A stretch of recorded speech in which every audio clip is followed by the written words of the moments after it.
Hi guys, it's Keaton from ScreenTalk here, and I'm just here to talk about one of the films that I watched recently, which some of you may not have seen for one reason or another. It's an independent film called Aftersun, directed by Charlotte Wells, which I believe was her first feature film that she directed. And I think it premiered at the Cannes Festival. It's a French kind of film festival. I hope I'm pronouncing that right. But yeah, it came out last month, ending on last month, November.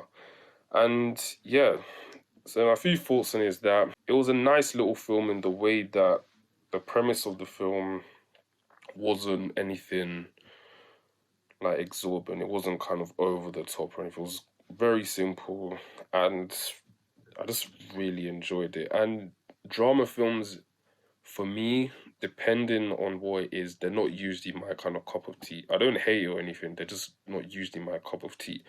But I just saw this and I thought, I'll just give it a chance. And I really enjoyed it. I think Paul Mescal and Frankie Corio, the two kind of co-leads, were near flawless. All their scenes kind of hit in the sense the chemistry was there. The dialogue, the way they were kind of, conveying, showing their emotions through what they were saying, how they were moving, facial expressions, everything that comes into good acting. And a special shout out to Frankie Corio, the female co-lead.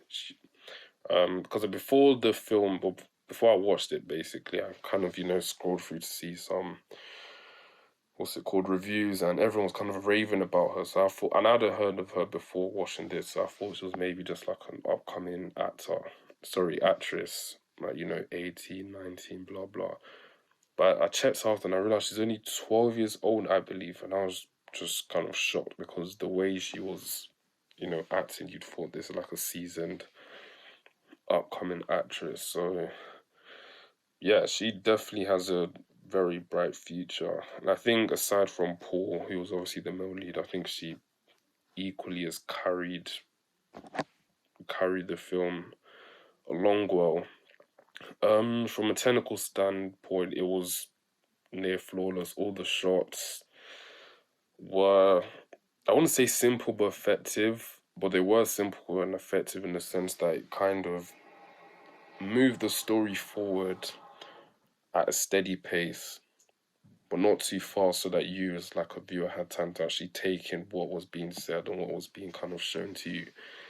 And yeah, I think the runtime is about, let me just double check. It's only 1 hour 36 minutes, and I know those typically are quote unquote short movies, however one likes to describe it, but I feel like it was very well paced. It didn't feel rushed at any point throughout. And yeah, it was easy to follow. And for me, I actually made my top 10 list of films that I saw this year. My Twitter handle will be linked in the description, so if you want to go and see that as well.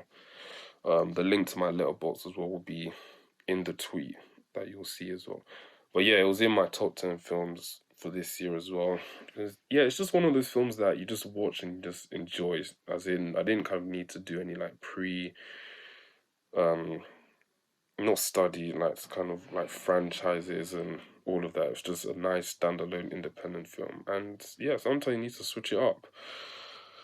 But yeah, so for those who have seen it, leave your thoughts in the comments, whether you liked it, whether you didn't. For those who haven't seen it, I highly, highly recommend you to go and watch this film. And yep, don't forget to like, comment, and subscribe to Screen Talk. All the, what's it called, links will be in the description. And yeah, I'll see you guys soon.